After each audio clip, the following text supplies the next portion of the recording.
آبنائے ہرمز ایک ایسا انتہائی اہم سمندری راستہ جو ایشیا، یورپ اور شمالی امریکہ سمیت دنیا بھر کے لیے تیل کے حوالے سے لائف لائن ہے۔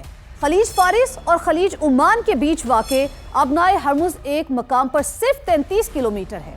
اگر ایران آبنائے ہرمز کو بند کر دے تو عالمی تیل کی 20% رسد متاثر ہوگی۔ ایسا ہونے کی صورت میں تیل کی قیمت $120 سے $130 فی بیرل بڑھ جائے گی، کیونکہ مجموعی عالمی تیل کی رسد کا 5واں حصہ آبنائے ہرمز سے ہی گزرتا ہے۔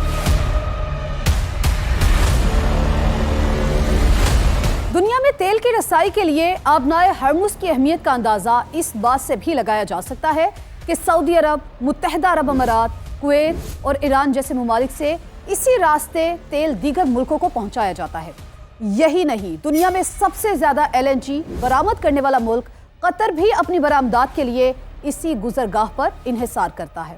ایران نے اسرائیل کی جانب سے جنگ چھیڑنے کے بعد صرف آبنائے ہرمز بند کرنے پر غور کرنے کا بیان دیا ہی تھا کہ بین الاقوامی مارکیٹ میں تیل کی قیمتیں بڑھ گئیں۔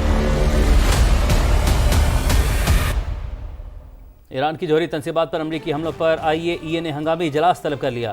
عالمی ایٹمی توانائی ایجنسی کا اجلاس کل ہوگا۔ ایرانی جوہری ادارے کے سربراہ محمد اسلامی کا IAEA کے سربراہ کو خط، جس میں امریکی حملوں کی تحقیقات کا مطالبہ کیا گیا ہے۔ ایرانی جوہری تنصیبات پر حملوں پر IAEA نے کہا کہ ایران میں آف سائٹ تابکاری کی سطح میں اضافہ نہیں ہوا۔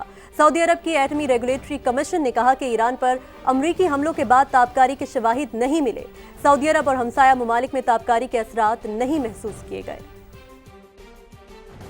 پیپلز پارٹی کے سینئر رہنما اعتزاز احسن نے ماضی کے سیاسی حقائق سے پردہ اٹھا دیا۔ کہا وکلاء تحریک کو غیر ملکی فنڈنگ نہیں ہوئی۔ افتخار چودھری بحال ہونے کے بعد ذاتی معاملات میں الجھ گئے۔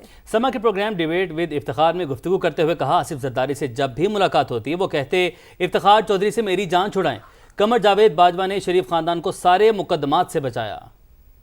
خان محمد چودھری صاحب بحال ہو کے ذاتی معاملات میں پھنس گئے۔ میں آصف زرداری کو کوئی کم از کم ایز پریزیڈنٹ میں کوئی 6-7 مرتبہ ملا ہوں۔ مجھے بلا لیتے تھے کبھی اور مجھے ایک ہی بات کہتے تھے کہ اس سے میری جان چھڑاؤ۔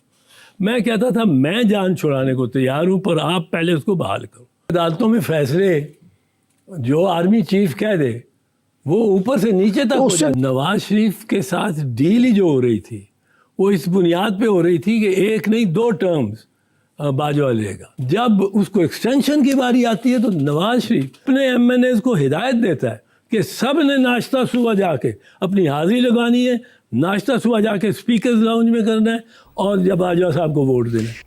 اعتزاز احسن کے انٹرویو کا دوسرا مکمل حصہ آپ دیکھ سکیں گے پروگرام سما ڈیبیٹ میں آج شام 7:03 پر۔ ابھی آپ کو بتائیں کہ ایران پر حملے کے خلاف امریکہ کے اندر سے طاقتور آوازیں اٹھنے لگیں۔ سینیٹر برنی سینڈرز نے کہا ٹرمپ نے آئین کو پامال کر دیا۔ سینیٹر الیگزینڈر کورٹس نے کہا کہ صدر کے خلاف مواخذے کا کیس بنتا ہے۔ سینیٹر تھامس میسی نے کہا امریکہ کو نہ ختم ہونے والی مہلک جنگ میں دھکیلنے کا خطرہ بڑھ گیا۔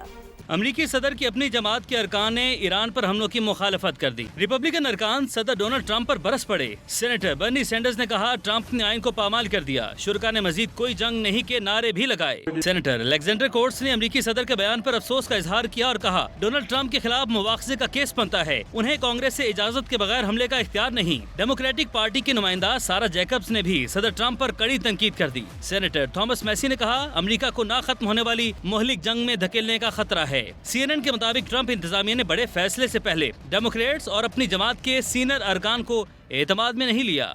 چین کے ایران پر امریکی حملے کی مذمت۔ چینی وزارت خارجہ کا کہنا ہے کہ امریکی حملہ اقوام متحدہ کے چارٹر کی سنگین خلاف ورزی ہے۔ روس نے بھی امریکی حملے غیر ذمہ دارانہ اور عالمی قوانین کی خلاف ورزی قرار دے دیے۔ روسی وزارت خارجہ نے ایران پر امریکی حملوں پر رد عمل میں کہا کہ ایک خود مختار ریاست پر حملوں کا کوئی جواز نہیں بنتا۔ ہم جارحیت کو روکنے اور سیاسی اور سفارتی کوششوں پر زور دیتے ہیں۔